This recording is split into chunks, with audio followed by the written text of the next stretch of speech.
Everyone, Radhe Radhe. कैसे हैं आप लोग? आई होप आप लोग बहुत अच्छे होंगे और अपने आने वाले एग्ज़ाम की तैयारी भी बहुत अच्छे से कर रहे होंगे। तो अगेन मैं आप सबके लिए बहुत बढ़िया वीडियो लेके आई हूँ जो कि आरआरबी एनटीपीसी से रिलेटेड है। क्योंकि आप सबको पता है कि 5 जून से लेके 24 जून तक आरआरबी एनटीपीसी का एग्ज़ाम चलेगा, जिसमें बहुत सारी शिफ्ट का एग्ज़ाम हो चुका है। मतलब बहुत सारे लोगों का एग्ज़ाम हो चुका है और आने वाले डेज़ में तो काफ़ी ज़्यादा लोग के एग्ज़ाम हैं। तो उसी से रिलेटेड आज मैं आपको बताने वाली हूँ और किस शिफ्ट में कौन से मैथ के क्वेश्चन कैसे बन रहे हैं और किस तरह से क्वेश्चन आ रहे हैं, या फिर जो मैंने शिफ्ट देखी उसमें किस तरह के क्वेश्चन थे। तो ये सब बारे में बात करेंगे। मेन जो है वो मैथ और करंट अफेयर के बारे में बात करेंगे, या जीएस कह लें, जीएस के बारे में बात करेंगे। क्योंकि रीजनिंग के बारे में उतनी ज़्यादा चर्चा हम नहीं करेंगे। रीजनिंग में क्या है कि आप 30 में से 25, 26, 27, 28 तक क्वेश्चन ईजिली कर पाएंगे। मतलब इस तरह से आ रहा है कि आप वहाँ पे कर सकते हैं। लेकिन मेन जो सबसे बड़ा दिक्कत की बात है वो है मैथ और जीएस। मैथ और जीएस में काफ़ी ज़्यादा लोग को दिक्कत हो रही है, तो उसी के बारे में आज बात करते हैं। तो चैनल पे नए हैं, सब्सक्राइब कर लीजिएगा चैनल को, वीडियो को शेयर कर दीजिएगा अपने फ्रेंड्स के साथ, ताकि जिनका भी आने वाले डेज़ में एग्ज़ाम है उनके लिए चीज़ें हेल्पफुल हो सके। तो बात कर लें आरआरबी एनटीपीसी का एग्ज़ाम। सबसे पहले पैटर्न की बात कर लें तो पैटर्न आपका मॉडरेट टू हाई रहा है, इजी बिल्कुल भी नहीं रहा है। जो ऐसे कैंडिडेट हैं, बहुत सारे लोग कह रहे हैं कि पेपर बहुत इजी रहा है, तो बिल्कुल भी ऐसा नहीं रहा। आपका मॉडरेट टू हाई पेपर का लेवल है और कुछ ऐसे क्वेश्चन देखने को आपको उसमें मिलेंगे जो कि काफ़ी बढ़िया, मतलब अच्छे लेवल के क्वेश्चन आपके रहेंगे। जैसे कि मैथ में 4 से 5 क्वेश्चन अगर मैं बात करूँ आपसे, तो 4 से 5 क्वेश्चन आपके ऐसे हैं जो कि काफ़ी अच्छे लेवल के हैं। मतलब उसमें आपका कैलकुलेशन बढ़िया है, टाइम टेकिंग है, वो आपका टाइम ले रहा है। और इसका रीज़न ये हो रहा है कि कुछ ऐसे स्टूडेंट हैं जो निकल के कह रहे हैं कि उनका टाइम मैनेजमेंट में प्रॉब्लम हो रही है, यानी वो टाइम नहीं मैनेज कर पा रहे हैं। तो एक बात आप ध्यान में रखिए कि अगर आप मैथ सॉल्व करने जा रहे हैं तो वहाँ पे आप जो फंसने वाले क्वेश्चन में हैं उनमें बिल्कुल भी मत उलझिएगा।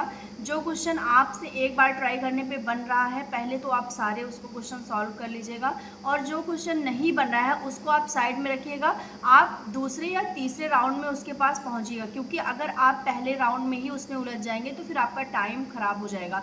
तो कम से कम 3 राउंड आप दीजिए पेपर को देखने के लिए। पूरा 3 राउंड में आप घूमिए। टाइम मैनेज करने की प्रॉब्लम सबसे ज़्यादा वहाँ पे देखी जा रही है जहाँ पे लोग क्वेश्चन में उलझ जा रहे हैं। तो बिल्कुल भी आप ध्यान रखिएगा ये चीज़ दिमाग में कि आपको उलझना नहीं है। जो क्वेश्चन आपसे एक बार में बन रहे हैं, फर्स्ट राउंड में आप उनको कर लीजिए, सेकंड में आप फिर से उसके पास से गुजरिए।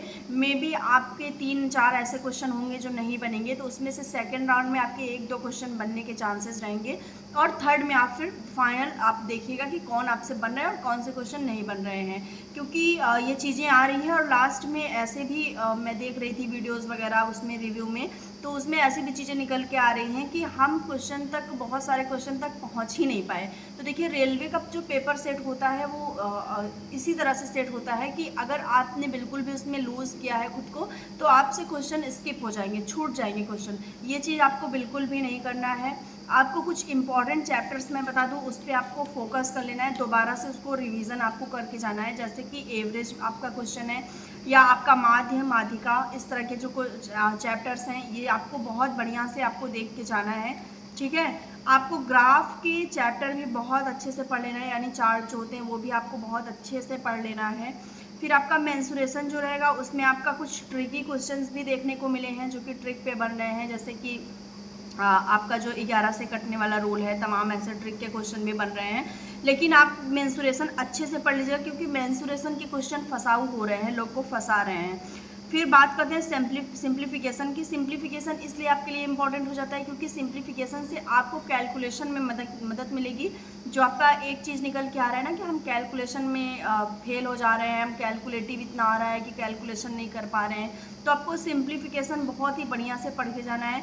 साथ ही साथ आपका रेशियो का जो क्वेश्चन रहेगा, जो एज से रिलेटेड क्वेश्चन आपके आते हैं कि राम की उम्र इतनी है, श्याम की उम्र इतनी है, गोपाल की इतनी है, तो उसका एक आपको कंक्लूजन निकालना पड़ता है। तो इसको चैप्टर को आपको बहुत अच्छे से पढ़ना है, क्योंकि ये जो चैप्टर के क्वेश्चन आ रहे हैं, मेन यही चैप्टर्स हैं जो आपको फंसा रहे हैं वहाँ पे, इनके क्वेश्चन आपके कैलकुलेटिव आ रहे हैं, और खासकर ये एज वाले क्वेश्चन तो आपके लिए बहुत ही ज़्यादा कैलकुलेटिव आ रहे हैं, ठीक है। तो आपको ये चीज़ ध्यान रखनी है। बाकी आ तो सारे चैप्टर से क्वेश्चन रहे हैं, लेकिन वो आप कर लेंगे, उसमें उतना आपको कैलकुलेशन देखने को नहीं मिलेगी जितना आपको इन चैप्टर से देखने को मिलेगी। तो ये सारे चैप्टर आपको अच्छे से रिविज़न कर लेना है। अब बात कर लेते हैं जीएस और जेके की। तो आपको पता है कि जीएस का कोई भी मतलब वो नहीं होता कि पेपर में वो कहाँ से आएगा, कैसे आएगा, इतना ब्रॉड सिलेबस होता है। बट एक आइडिया अगर मैं आपको दूँ तो आपको करंट का हमेशा आइडिया होता है कि हमें करंट से रिलेटेड चीज़ें पढ़नी है, करंट बहुत ज़्यादा पूछा जाता है। सेम वैसा जैसा आरपीएफ एसआई में हुआ था, वैसे ही आरआरबी एनटीपीसी में भी हो रहा है कि आपका जीएस का बोलबाला है। 2025 का करंट आपका बहुत ज़्यादा पूछा जा रहा है, मतलब आपको 5 से 6 क्वेश्चन भी देखने को मिल सकते हैं आपकी शिफ्ट में। बहुत सारी शिफ्ट में 3 से 4 क्वेश्चन देखने को मिलेंगे। तो 2025 का करंट आपको बहुत बढ़िया से पढ़ लेना है, मतलब इसको पढ़ने के बाद आपसे क्वेश्चन छूटने के चांसेस कम रहेंगे। 2025 में मई तक का करंट पूछा गया है, कुछ 6 जून की शिफ्ट में मई का भी क्वेश्चन पूछा गया है। तो आपको 2025 का करंट अच्छे से पढ़ लेना है, 2024 का भी पढ़ना है। कंप्यूटर आपको अच्छे से पढ़ लेना है। कंप्यूटर में आपके मिनिमम आपको 4 क्वेश्चन देखने को मिल रहे हैं, तो कंप्यूटर भी आपका काफ़ी रोल प्ले कर रहा है जीएस में। कंप्यूटर आपको अच्छे से पढ़ लेना है। फिर आपको लेटेस्ट स्पोर्ट्स जितने भी हैं, आईपीएल हो या फिर कोई भी और किसी स्पोर्ट्स से संबंधित जो भी लेटेस्ट न्यूज़ है वो आपको अच्छे से देख लेना है।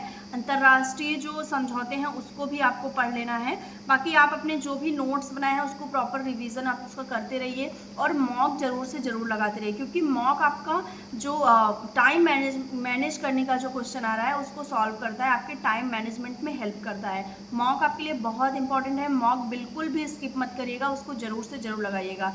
तो अभी फ़िलहाल मैंने जितना भी रिव्यू देखा है वो इसमें यही सारी चीज़ें निकल के आ रही हैं, और आपका अब तक का जो पेपर का लेवल रहा है वो आपका सेम रहा है, यानी कि बहुत ज़्यादा डिफरेंस नहीं रहा है। इसका प्लस पॉइंट ये है कि आपको नॉर्मलाइजेशन में बहुत कुछ खास अंतर देखने को नहीं मिलेगा।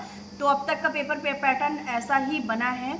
मे बी मैंने आपको जो भी चीज़ें बताई हैं वो आपके लिए हेल्पफुल होंगी अगर आपने अच्छे से वीडियो को देखा होगा, अच्छे से मेरी बातों को सुना होगा और समझा होगा। बाकी अगर कोई डाउट रहता है तो आप लोग ज़रूर कमेंट्स करके पूछ लीजिएगा। एंड जिनका भी एग्ज़ाम है उनके लिए बेस्ट ऑफ लक, उनका एग्ज़ाम बहुत ही अच्छा जाएगा। आप अपने आप को प्रिपेयर करके जाइए। और एक चीज़ मैं आपको बता दूँ कि आपको लगभग अगर आपको सेफ़ रहना है, मैं अगर सही आपको जेन्युइन चीज़ें बताऊं, अगर आपको सेफ़ रहना है तो आपको 80 प्लस क्वेश्चन करके आना है। 80 प्लस 82 85 यहाँ तक अगर आप पहुँच रहे हैं तो 101% आप सेफ जोन में जा सकते हैं। तो आपको इस तरह से अटेम्प्ट करके आना है। बाकी जिनका एग्ज़ाम हो गया है वो लोग कमेंट करिएगा कि आपने कितना अटेम्प्ट किया है। आने वाले डेज़ में जिनका भी एग्ज़ाम है वो लोग रिलैक्स रहें, कूल रहें। आपका पेपर बहुत बढ़िया होगा, आपने इतनी दिन की मेहनत की है, बहुत अच्छा आपका एग्ज़ाम होगा। और कितने लोग अनुपस्थिति हैं, किसकी उपस्थिति है, डजेंट मैटर, कोई मैटर नहीं करता है ये बात आपको कि कितने लोग वहाँ पे उपस्थित हैं, कितने लोग नहीं हैं, क्योंकि जो उपस्थित हैं वो अपना 100% दे रहे हैं, और वो उसमें जिन्होंने मतलब बढ़िया तैयारी की है वही एग्ज़ाम देने जा रहे हैं, ठीक है। तो आई होप आपकी सारी चीज़ें इसमें क्लियर हो गई होंगी। मिलते हैं नेक्स्ट वीडियो में, तब तक के लिए बाय एंड टेक केयर।